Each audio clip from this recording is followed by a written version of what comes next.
नमस्कार बंधुगण आपण को पुणी थरे आउ गोटे नुआ वीडियो को बहुत बहुत स्वागत करछु। बंधुगण आम पूजा घरे आमे पूजा पाठ करि थाउ और मूर्ति आदि रखी थाउ। बंधुगण मूर्तिर महत्व कौन होइथाए आज आमे आपण को एही वीडियो माध्यम रे बताइबू। जेउ घर पूजा घरे एका संगरे दुईटी मूर्ति थाए सेठारे होइथाए राजयोग और दुनिया आपण को पाद तल को आसीबो। कहिबार अर्थ आपण सर्वसुख प्राप्ति होइथांती जहार आपण कल्पना मध्य करि नथिबे।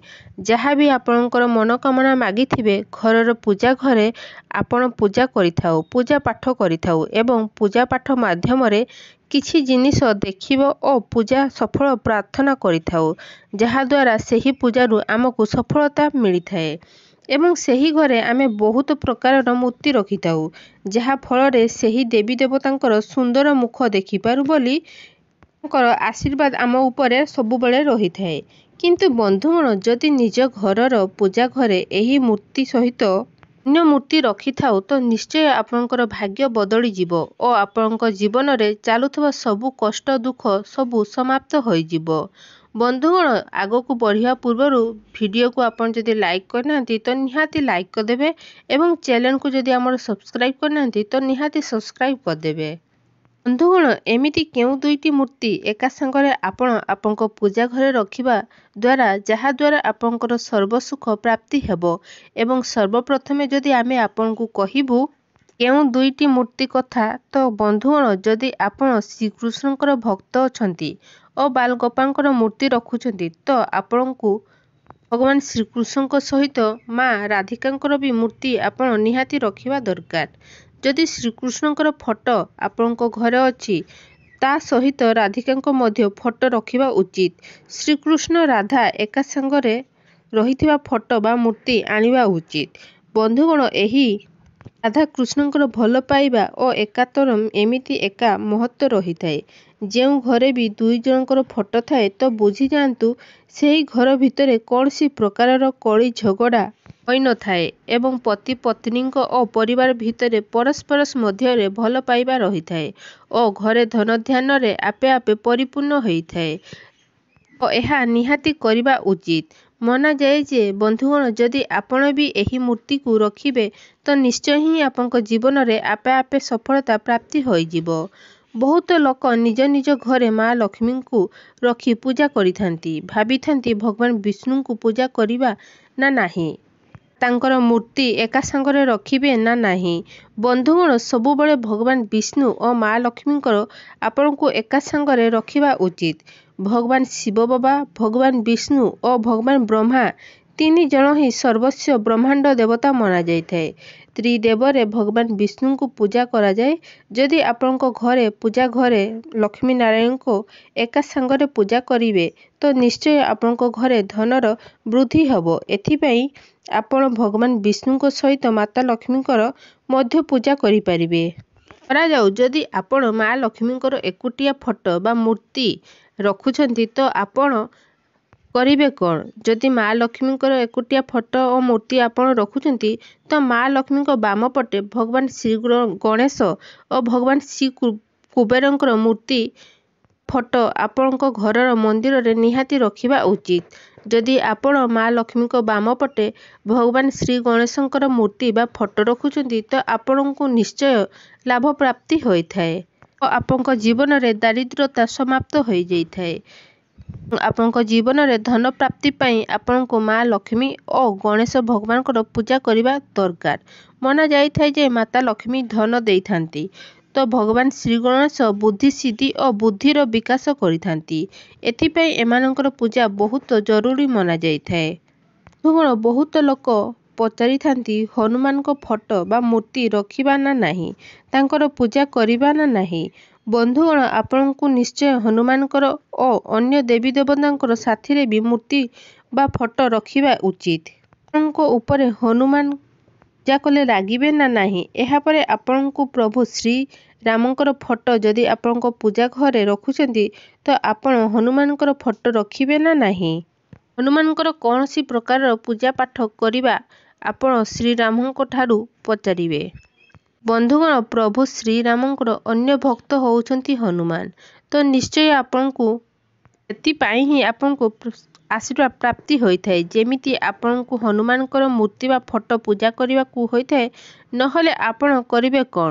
ଶ୍ରୀରାମଙ୍କର ଫଟୋକୁ ଆପଣଙ୍କ ପୂଜା ଘରକୁ ଆଣିବେ ଓ ଶ୍ରୀରାମଙ୍କର ଫଟୋକୁ ପୂଜା କରିବେ। ତାଙ୍କର ମୂର୍ତ୍ତି ବା କୌଣସି ପ୍ରକାରର ଜିନିଷ ଯଦି ଆପଣଙ୍କ ପାଖରେ ଅଛି ତ ଆପଣ ତାଙ୍କର ପୂଜା କରିପାରିବେ। ଏଥିରେ ସବୁ ଦେବୀ ଦେବତାଙ୍କର ଆପଣଙ୍କୁ ଆଶୀର୍ବାଦ ପ୍ରାପ୍ତି ହୋଇଥାଏ। ହନୁମାନଙ୍କ ଠାରୁ ମାତା ସୀତା, ଭଗବାନ ଶ୍ରୀରାମ ଓ ଅନ୍ୟ ଦେବୀ ଦେବତାଙ୍କର ମଧ୍ୟ ଆଶୀର୍ବାଦ ଆପଣଙ୍କୁ ପ୍ରାପ୍ତି ହେବ। ତ ନିଶ୍ଚୟ ଆପଣଙ୍କୁ ପୂଜା ଘରେ ଏକା ସାଙ୍ଗରେ ଫଟୋ ରଖିପାରିବେ।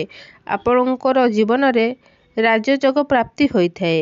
ଏଭଳିଆ ବନ୍ଧୁ ଯଦି ଆପଣ ଆପଣଙ୍କର ପୂଜା ଘରରେ ବା କୌଣସି ଅନ୍ୟାନ୍ୟ ସ୍ଥାନରେ ଯଦି ଅନ୍ୟ କୌଣସି ଫଟୋ ରଖିବାକୁ ଚାହୁଁଛନ୍ତି, ତାହାକୁ ଲଗାଇ ଆପଣଙ୍କ ଘରେ ଲାଭ ପ୍ରାପ୍ତି କରିବାକୁ ଚାହୁଁଛନ୍ତି, ତ ବନ୍ଧୁଗଣ ନିଜ ଘରର ବା ପୂଜା ଘରେ ଆପଣ ନିଶ୍ଚୟ ତ୍ରିଦେବଙ୍କ ଫଟୋ ବା ମୂର୍ତ୍ତି ଗୋଟିଏ ସ୍ଥାନରେ ଆଣି ନିହାତି ଲଗାଇ ପାରିବେ। ବ୍ରହ୍ମା, ବିଷ୍ଣୁ ଓ ମହେଶ୍ୱର ଏହି ତିନି ଜଣଙ୍କର ସ୍ୱୟଂ ରୂପରେ ଏକା ସାଙ୍ଗରେ ଫଟୋ ଆପଣଙ୍କର ମନ୍ଦିରରେ ବା ଆପଣଙ୍କ ଘରର କେଉଁ ବି ସ୍ଥାନରେ ଆଣି ଲଗାଇ ପାରିବେ। ମନାଯାଇଥାଏ ଯେ ଏହି ତିନି ଦେବୀ ଦେବତାଙ୍କର ଏକା ସାଙ୍ଗରେ ଦର୍ଶନ କରିଲେ ଆପଣଙ୍କୁ ବଡ଼ ବଡ଼ ବିପଦ ଓ ସଙ୍କଟ କଷ୍ଟରୁ ତୁରନ୍ତ ହିଁ ମୁକ୍ତି ମିଳିଯାଇପାରିବ। ବନ୍ଧୁଗଣ, ଏମିତି କିଛି ଫଟୋ ବା ମୂର୍ତ୍ତି ଯାହାକୁ ଆପଣ ଆପଣଙ୍କ ପୂଜା ଘରେ ସ୍ଥାନ ଦେବେ ନା ନାହିଁ? ଯଦି ଆପଣ ଏହି ଫଟୋ ବା ମୂର୍ତ୍ତିକୁ ଆପଣଙ୍କ ପୂଜା ଘରେ ସ୍ଥାନ ଦେଲେ ତ ବୁଝି ଯାଆନ୍ତୁ କି ଆପଣଙ୍କ ଦାରିଦ୍ର୍ୟତା ଗରିବର ସାମ୍ନା କରିବାକୁ ପଡ଼ିବ ବା ଦେବୀ ଦେବତାଙ୍କର କ୍ରୋଧକୁ ଆପଣଙ୍କୁ ସାମ୍ନା କରିବାକୁ ପଡ଼ିବ। ଗୋଟିଏ କଥା ବତାଇବୁ, ମନ୍ଦିରରେ କେବେ ବି ବିଶେଷ ସଂଖ୍ୟାରେ ଗଣେଶଙ୍କର ମୂର୍ତ୍ତି ରଖିବେ ନାହିଁ। ଏମିତି କି 3 ରୁ 5 ଏମିତି ରଖିବା ଅଶୁଭ ମନାଯାଇଥାଏ। 2ଟି ମୂର୍ତ୍ତିକୁ ଏକା ସାଙ୍ଗରେ ରଖିବା ଶୁଭ ମନାଯାଇଥାଏ। ଯଦି ଆପଣ ଖାଲି ଗଣେଶଙ୍କର ମୂର୍ତ୍ତି ରଖୁଛନ୍ତି ତ ଏହାପରେ ଆପଣ କୌଣସି ପ୍ରକାରର ମୂର୍ତ୍ତି ରଖିପାରିବେ ନାହିଁ। ଏହାକୁ ସ୍ଥାପନା କରିବା ସମୟରେ ଧ୍ୟାନ ରଖିବେ ଯେ ଗଣେଶଙ୍କର ମୁଖ ବା ଚେହେରା ସବୁବେଳେ ଘରର ମୁଖ୍ୟ କବାଟ ମୁଖ୍ୟ ଦ୍ୱାରକୁ ହୋଇଥିବ, ଯାହାଦ୍ୱାରା ଆପଣଙ୍କର ଶୁଭ ଓ ଧନର ଲାଭ ପ୍ରାପ୍ତି ହେବ। ଗୋଟିଏ କଥା ଧ୍ୟାନ ରଖିବେ ବନ୍ଧୁଗଣ, ଘରେ ଆଙ୍ଗୁଠି ଆକାରର ବଡ଼ ଶିବଲିଙ୍ଗ ଆପଣଙ୍କର ପୂଜା ଘରେ ରଖିବେ ନାହିଁ। ଆପଣଙ୍କୁ ଭୁଲରେ ବି ରଖିବେ ନାହିଁ। ସବୁବେଳେ ଚେଷ୍ଟା କରିବେ ଛୋଟ ଶିବଲିଙ୍ଗ ରଖିବା ପାଇଁ। 1ରୁ ଅଧିକ ଶିବଲିଙ୍ଗ ଘରରେ କେବେ ରଖିବେ ନାହିଁ। ବନ୍ଧୁଗଣ, ଏମିତିରେ ବି ଆପଣଙ୍କ ଘରେ ଶିବଲିଙ୍ଗ ରଖିବା ଉଚିତ ନୁହେଁ। ଏହାପରେ ବି ଆପଣ ଯଦି ରଖୁଛନ୍ତି ତ ଏହାର ଆକାର ବହୁତ ଛୋଟ ହେବା ଦରକାର। ଯଦି ଆପଣ ଘରେ ଶିବଲିଙ୍ଗ ରଖୁଛନ୍ତି ତ ଭୁଲରେ ବି ଶିବଲିଙ୍ଗ ଉପରେ ତୁଳସୀକୁ ଅର୍ପଣ କରିବେ ନାହିଁ। ଏହାଦ୍ୱାରା ଦେବୀ ଦେବତାଙ୍କର କ୍ରୋଧର ଆପଣ ଶିକାର ମଧ୍ୟ ହୋଇପାରିବେ। ବନ୍ଧୁଗଣ, ସବୁବେଳେ ମନ୍ଦିରରେ ହନୁମାନଙ୍କର ଫଟୋ ରଖିବାକୁ ଆପଣ ଚାହୁଁଛନ୍ତି, ଆପଣ ହନୁମାନଙ୍କର ଭକ୍ତ ଅଛନ୍ତି, ତ ବସିଥିବା ହନୁମାନଙ୍କର ମୂର୍ତ୍ତି ରଖିବେ। ହନୁମାନ ଭଗବାନ ଶିବ ଶଙ୍କରଙ୍କର ଅବତାର ହୋଇଥାନ୍ତି। ଏଥିପାଇଁ ତାଙ୍କର ବି ଶିବଲିଙ୍ଗ ପରି ମୂର୍ତ୍ତି ରଖିବେ। ତା ସହିତ ପତି ପତ୍ନୀ ବା ବୈବାହିକ ଜୀବନରେ ଯଦି ଆପଣ ନୂଆ ଆରମ୍ଭ କରୁଛନ୍ତି ତ ହନୁମାନଙ୍କର ମୂର୍ତ୍ତି ବା ଫଟୋ ଆପଣଙ୍କ ରୁମ୍ରେ, ଆପଣଙ୍କ ବେଡରୁମ୍ରେ ଭୁଲରେ ବି ରଖିବେ ନାହିଁ। ନହେଲେ ଆପଣଙ୍କ ଜୀବନରେ କେଉଁ ପ୍ରକାରର ଦୋଷକୁ ସାମ୍ନା କରିବାକୁ ପଡ଼ିବ। ବନ୍ଧୁଗଣ, ହନୁମାନ ବ୍ରହ୍ମଚାରୀ ହୋଇଥିଲେ ତ ଏହି କଥାକୁ ଆପଣ ମନେ ରଖିବେ। ବନ୍ଧୁଗଣ, ରାଧାକୃଷ୍ଣଙ୍କର ମୂର୍ତ୍ତି ଯଦି ଆପଣଙ୍କର ଶୋଇବା ରୁମ୍ରେ ଯଦି ମୂର୍ତ୍ତିକୁ ଆପଣଙ୍କ ବେଡରୁମ୍ ସାମ୍ନାରେ ରଖୁଛନ୍ତି, ଆପଣ ଯେତେବେଳେ ବି ଆପଣ ସକାଳୁ ଉଠୁଛନ୍ତି, ଆପଣ ଶୋଇକି ଉଠୁଛନ୍ତି, ସେହି ସମୟରେ ପ୍ରଥମେ ସେହି ମୂର୍ତ୍ତିକୁ ଦର୍ଶନ କରୁଛନ୍ତି, ବୁଝିଯାଆନ୍ତୁ ଆପଣଙ୍କ ଜୀବନ ମାଲାମାଲ ହୋଇଯାଇଛି। କୌଣସି ପ୍ରକାରର ଦୁଃଖ, ଦାରିଦ୍ର୍ୟତା, କଷ୍ଟ ଆପଣଙ୍କ ଜୀବନରେ ରହିବ ନାହିଁ।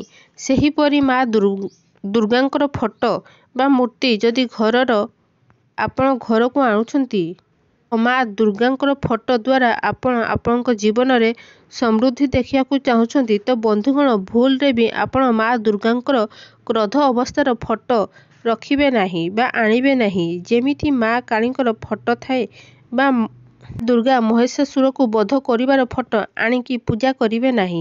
ସବୁବେଳେ ଚେଷ୍ଟା କରିବେ ମା ଦୁର୍ଗାଙ୍କର ଶାନ୍ତ ଓ ସୁନ୍ଦର ମୁଖବାଲା ଫଟୋ ହିଁ ଆଣିବେ। ଆପଣଙ୍କ